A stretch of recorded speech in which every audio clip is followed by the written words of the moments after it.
Hello, everyone. It's Sibyl Star. I'm here to give the astrology forecast for the Leo new moon here on January 25th at 5 degrees, 14 minutes of Leo at 9:54 a.m. Pacific time.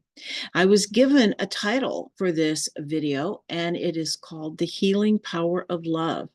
I was given this by one of my guides, White Eagle, and it was a very powerful transmission that came through around this.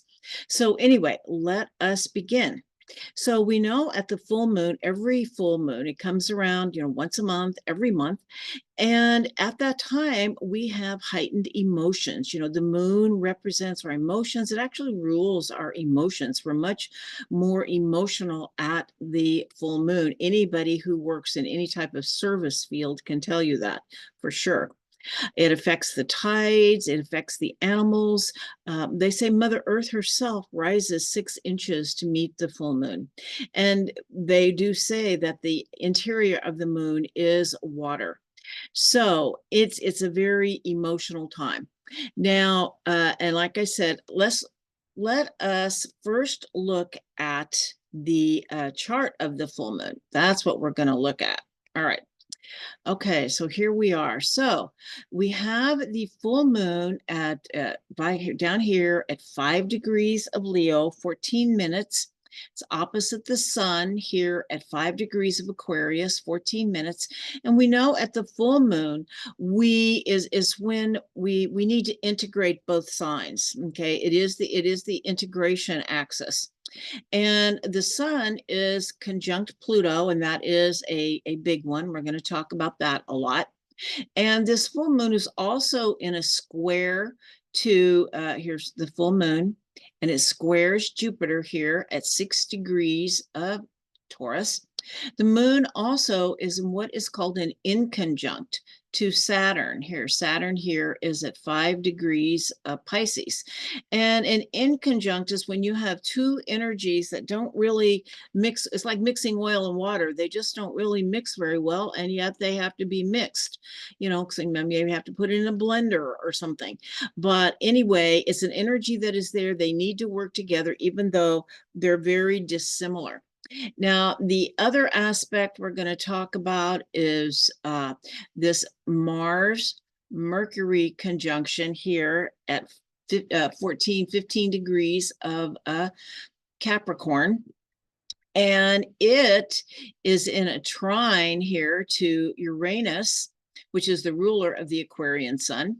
And it's also in a square to the nodes of the moon and in a very tight square to Chiron. All right, so these are what we're going to be talking about for this Leo new full moon. Okay, all right, so let us begin.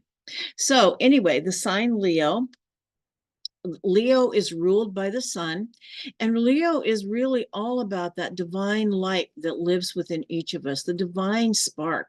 And Leo says, let your light shine, let yourself be seen, open your heart. It's where it's the light in our heart that wants to be seen and shared.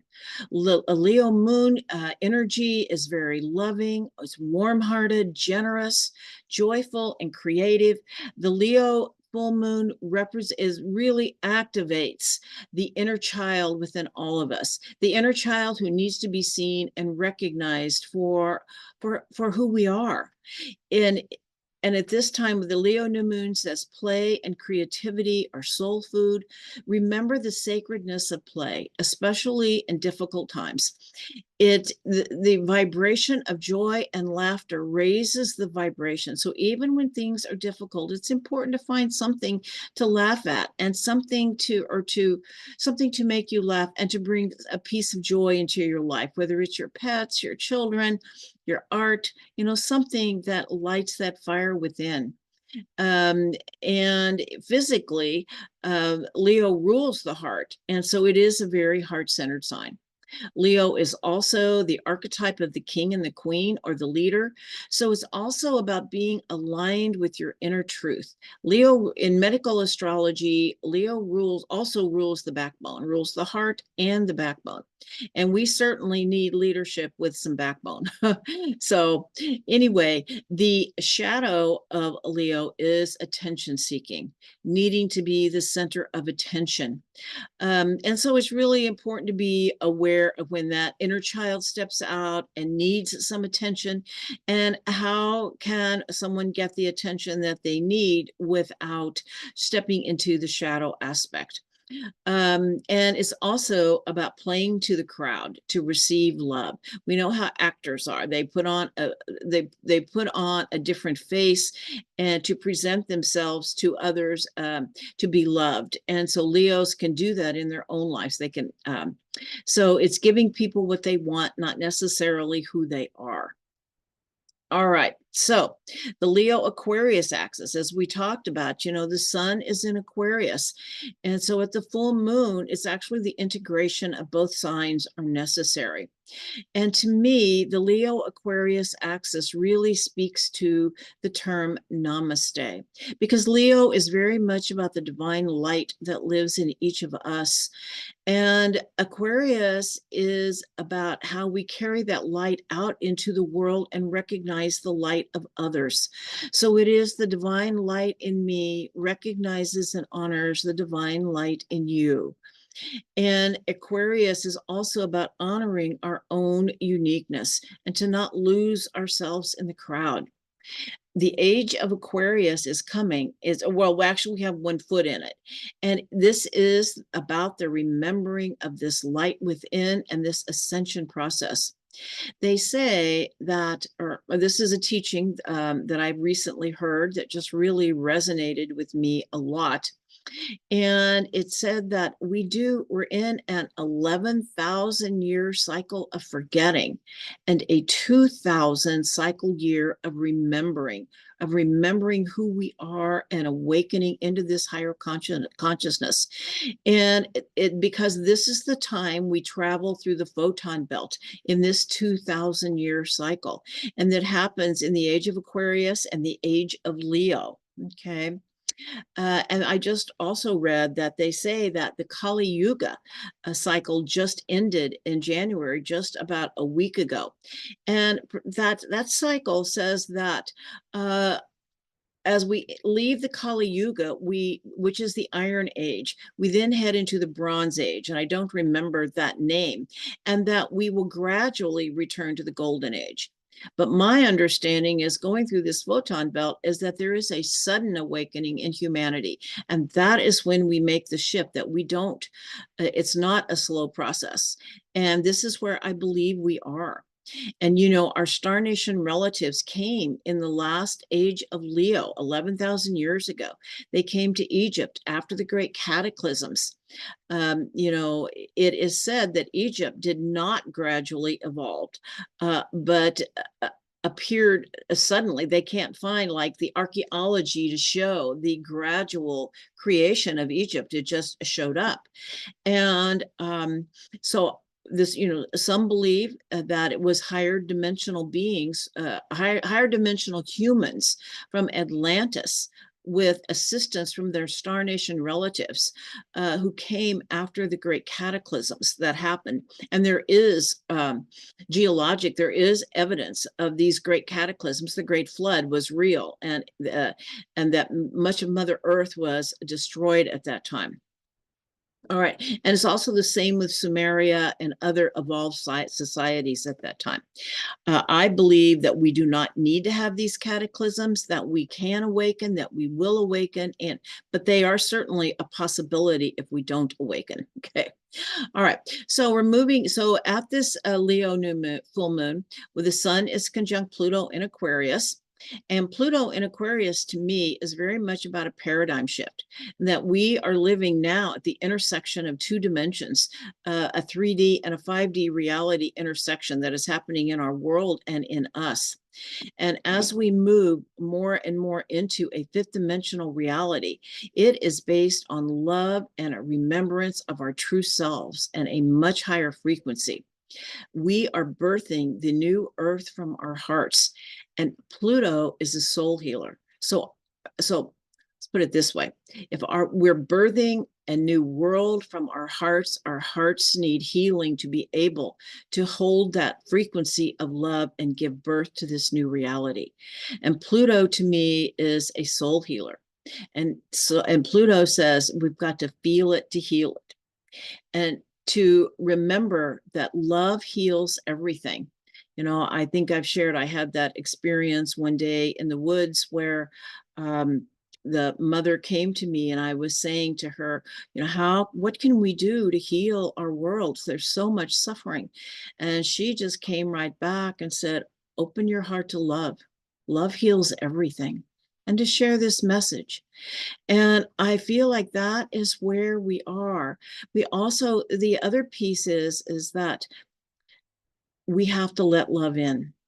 We have to surrender to love, and which means to let go of those old hurt feelings and let love heal you. Those old hurt feelings that we carry around that keep our hearts closed. We have to let them go. Letting love into your heart first heals you and then flows into others. And also, Aquarius is so much about deep authenticity of self. Or Pluto in Aquarius conjunct the sun, the deep authenticity of self. Aquarius is about the freedom to be yourself, to be your own unique self. And that is a form of self-love as well. That helps us open our hearts when we can walk in the world as we truly are, not putting on an act and pretending to be someone that we are not to receive love.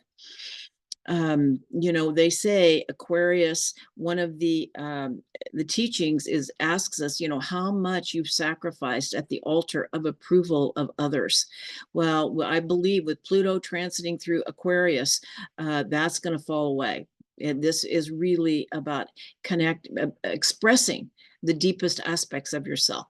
It's about self-empowerment, but Pluto always shows us a wound too. It shows us where we are making disempowering choices so we can see them clearly and make different choices. Pluto says evolve or die. Let go of that old stagnant energy, that which has no more life force, but where we might be afraid to let go. It's like the snake shedding its skin. At some point, the snake has got to let that dead skin go. And so it's best to be proactive and start letting that skin fall off of you, or it will kill your spirit. Pluto, Pluto in Aquarius, if we're not being our true authentic selves, and what really has life force and passion for us, it can really impact us very negatively. The sun conjunct Pluto, it can be very proud and intense, but with Pluto, Pluto can be very humbling. Sometimes it's difficult to own our stuff. And we may feel some very strong emotions with Pluto conjunct the sun. We might feel some grief, sadness, whatever emotional pain is blocking us from self-love and self-empowerment. And as we do, Pluto heals through self-forgiveness. For after it shows our weaknesses or wounds, when we can forgive ourselves and others is when true love happens. Okay. And Pluto can be compared to compost because from the dead, decayed material comes new life. All right. Now, the shadow of Pluto is also conjunct the sun. It can really indicate a strong desire nature, one that can move mountains. And the key, of course, is always to make sure you are moving the right mountains. All right. Now, the shadow of Sun Pluto could be manipulative behavior, power plays, a power over dynamic. It really brings into focus our relationship with power and how we may have betrayed ourselves with our choices with our choices. And it can also indicate a misuse of power, and so the question is, what is power? And I just heard the best definition, and it says power is how we hold and sustain the divine frequency within us, that divine light. Okay. So, and Pluto is also about divine will. So how we use that divine frequency is how much we are aligned with divine will, because we can align with our ego will, and it can be very strong, and that is more the shadow side. But the goal is Pluto is what they say the upper aspect of Mars, and Mars is about our human will. Pluto is about aligning with divine will. Okay. And as I said, it can bring up some deep emotions. Pluto always digs deep. I call him the roto-rooter of the zodiac. Memories of betrayal, okay, often by our own choice. And choices and what we may have refused to see. Let's just say we feel betrayed by someone else, but often there's warning signs. There's things that we just didn't want to look at. We turned away. Well, Pluto won't let us turn away. It makes us really look at that, and then it allows us to make more self-empowering choices. Okay. All right. And as I said, Pluto heals through for forgiveness. And, we can forgive and also choose not to interact with low frequency vibrations. It really hurts us when we're holding on to the old stuff. But it doesn't mean that if that someone has been unkind or betrayed us after we look at our own stuff, that we may not want to interact with someone who's living from a low vibrational frequency, and we can still forgive them. Okay. And another shadow of Pluto, which we know, Pluto in Aquarius specifically, of course, is the misuse of the power of technology. Pluto is so much about power, self-empowerment, and how that divine frequency flowing through us and how it is aligned with divine will. And so the, technology, technology in the outer world, as well as our own soft technology, our inner technology, all the things our mind can do. Mind control. It's about Pluto in Aquarius. The shadow side can be technology that is not in service to the light, because technology can be in service to the light. Both are meant to serve the light and our spiritual path, but they can be misused. And of course, the shadow of Aquarius, it is detachment, but I feel like it is due to a wound of rejection.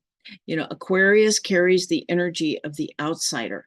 And, for most of us, survival depended upon belonging.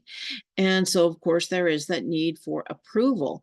But Aquarius is meant to go outside the bounds, but they often feel rejection when they do. Okay, because they're different. So this full moon says to me to feel your differences and celebrate them instead of conforming to belong. It's like, dare to be different. Okay, that's what I would say. Dare to be different. And of course, Pluto always is about metamorphosis. It's like the caterpillar in the cocoon. There may be a dark night of the soul until it emerges completely transformed like the butterfly. And I would say Pluto transiting through Aquarius, and especially this, the sun as it's conjunct this full moon, is can be especially impactful if you have planets or angles in the early degrees of Aquarius, Leo, Scorpio, and Taurus. All right. Now, this is also, like I said, is square Jupiter and Taurus, and it's Jupiter in Taurus. And a Taurus is so much about inner peace and calm. And when I first started thinking about doing this video, something it just popped into my mind, and I know it's important to say. And it's that quote from Jimi Hendrix, where he says, "When the power of love overcomes the love of power, the world will know peace." The important thing to remember is that it starts within each one of us. There is so much violence in the world, and the only way to change it is from within. Violence begets violence. And Robert Kennedy Jr. says that he believes violence abroad begets violence at home, here in our streets. And of course, that is true. If we're out in the world, conquering other people and bringing violence to other people, it's going to show up here. And then, of course, the other way, and actually the even bigger truth, is that it starts in our own hearts. The biggest battle is the one within ourselves. And I just wanted to share this indigenous story that I think we probably all heard. And this is, I think, so relevant for these times. It's the story of the two wolves. So an old Cherokee teaching, an old Cherokee is teaching his grandson about life. A fight is going on inside me, he said to the boy. It is a terrible fight, and it is between two wolves. One is evil. He is anger, envy, sorrow, regret, greed, arrogance, self-pity, guilt, resentment, inferiority, lies, false pride, superiority, and ego.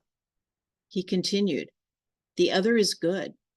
He is joy, peace, love, hope, serenity, humility, kindness, benevolence, empathy, generosity, truth, compassion, and faith.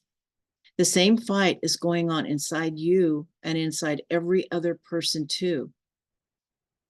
The grandson thought about it for a minute, and then he asked his grandfather, which wolf will win? The old Cherokee simply replied, the one you feed. That is so important to remember. It's the one you feed. And so as we heal our hearts, we will feed the good inside of us, for that is love. And love heals all wounds. It's always an inside job. And to remember to have peace in the world, we must have peace in our own hearts. Okay. All right.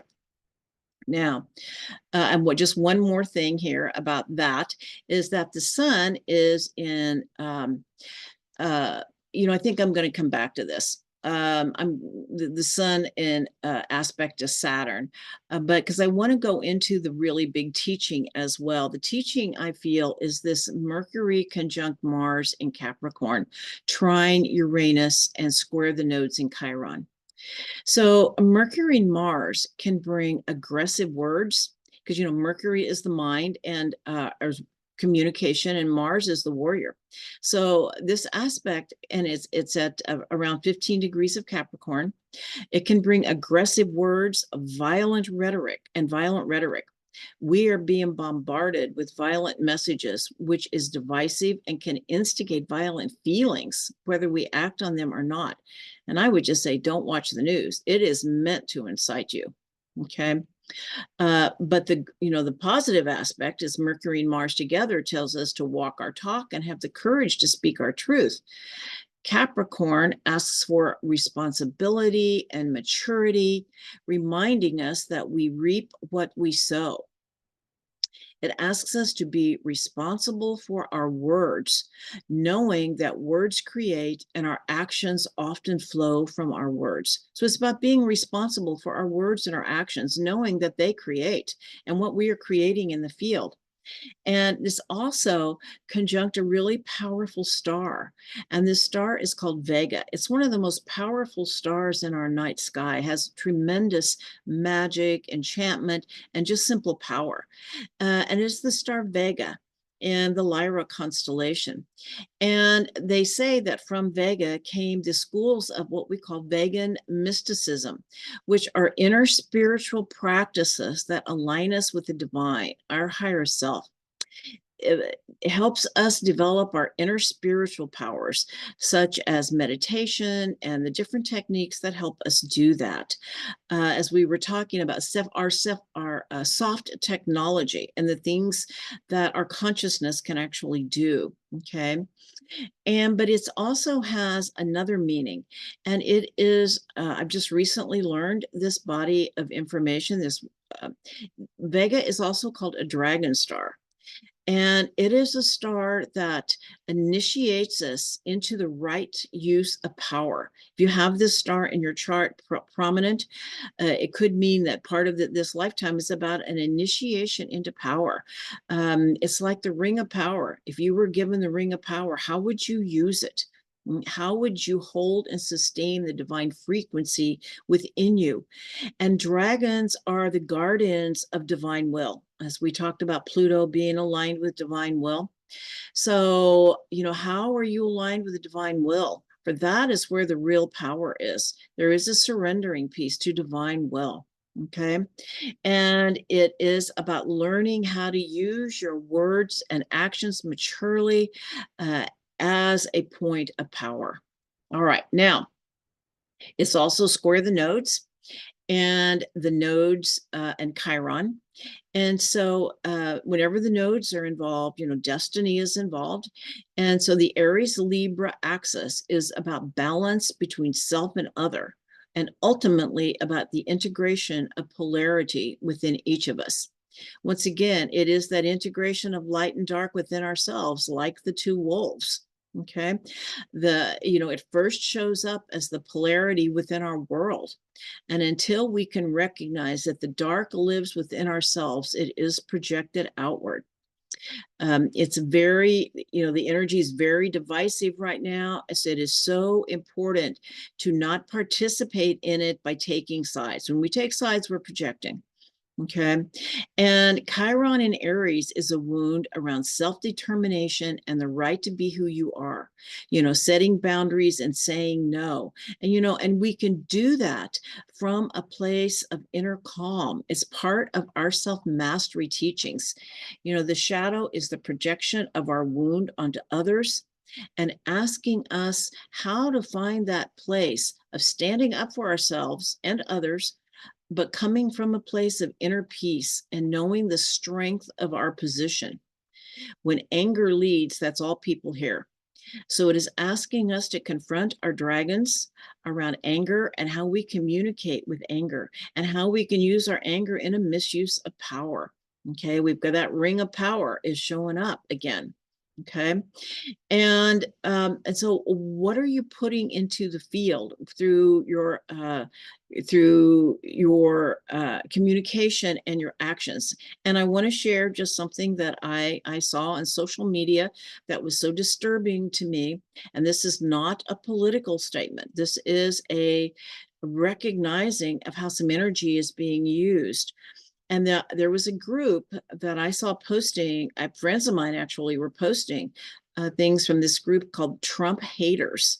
And they were putting out very unkind and hateful posts. And I mean, the name says it there, be really careful. It's very aggressive, violent rhetoric that stirs people up. Anything that has the word hate in it, be really careful. That's what you're putting out. The question is, being very aware of what you're putting into the field, your own personal field and the collective field, because it impacts the quantum field. Words create. And this is also about getting a handle on our anger. I saw this great quote from Marcus Aurelius, and he said, the greatest remedy for anger is delay. And what can do that is if we think before we speak. In that anagram of think, is it true? Is it helpful? Is it inspirational? Is it necessary? And is it kind? And so if we think before we put something out, what are we wanting to create in the world? If we do, we can really, I believe, help still the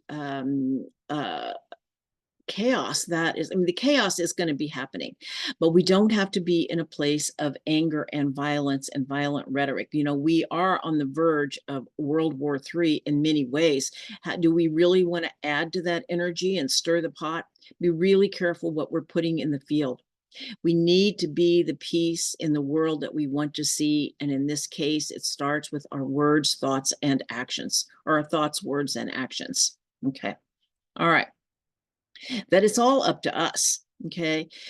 Pluto in Aquarius, I just want to say a couple of more things about it, because it is a signature of upheaval, of revolution, and we are in the midst of upheaval.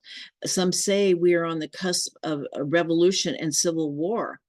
I believe, well, let me just say this first. Pluto in Aquarius is about the transformation of the collective consciousness.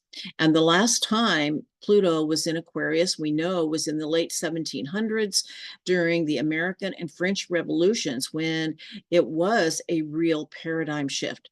But we also saw mob consciousness in the French Revolution. And that is definitely a shadow side of Pluto in Aquarius. And I feel like we can absolutely make it a revolution in consciousness. It is all up to us and the choices that we make during this time. And the other thing I did want to be sure and speak to was, our star nation relatives, and that we have entered the cosmic highway. The star nation relatives and higher dimensional beings are contacting us in many different ways. All right. Now let's talk just a little bit. Let's go back to Saturn. All right, because this is a much prettier thing, a much more fun thing. All right, Saturn isn't usually fun, but Saturn in Pisces is what's called inconjunct the Leo moon, and it's conjunct two really beautiful stars, Deneb and Fomalhaut. So as I said, Saturn is at 5 degrees of Pisces. The Leo moon is at 5 degrees of Leo. And in inconjunct, there's two very different energies that must work together. And it is mildly challenging. And also some say this can be indicative of health issues. Anyway, so I would absolutely be very careful of your health around this full moon, especially around infection. Saturn in Pisces can indicate a blockage in our lymph system. So it's super important to drink lots of water. But the Saturn in Pisces asks for spiritual discipline, and the moon in Leo wants to have fun and play. So I'm feeling like maybe what this is saying is to make play a part of your spiritual practice. Make it a joyful experience, whether, to be outdoors, playing in nature, doing art, whatever it is. Okay. And also magic is a big part of this aspect as Saturn conjuncts these two very magical stars. The first one is, like I said, Fomalhaut, and it is the home of some magical gardens and the unicorns. And it's also related to angels. It's also an angelic star to know the angels are here. Okay, the angels are always here, but they might make themselves more known at this time. And the other star is Deneb Adage in the constellation of Cygnus the Swan. It's the brightest star, and it is known to be the stellar home of the fairies and elves and all of the magical beings that were part of the creation here of Mother Earth. Okay, and that we used to have a lot more contact with them. And of course, Leo rules the inner child. Leo is the inner child, not rules it. Leo is the inner child. And so you will make your inner child happy by playing, having some fun, and playing with magical beings. Okay. All right.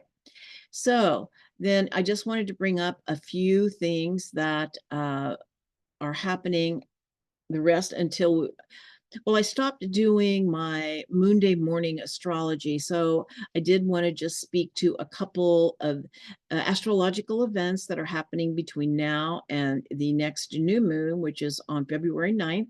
And of course, that's also when we start the year of the dragon. It's going to be a huge event too. Fun. Okay. All right. So a few of the events in the next 2 weeks, Uranus goes direct on January 27th, really saying, let the change begin. So all planets will be direct until Mercury goes retrograde on April 1st.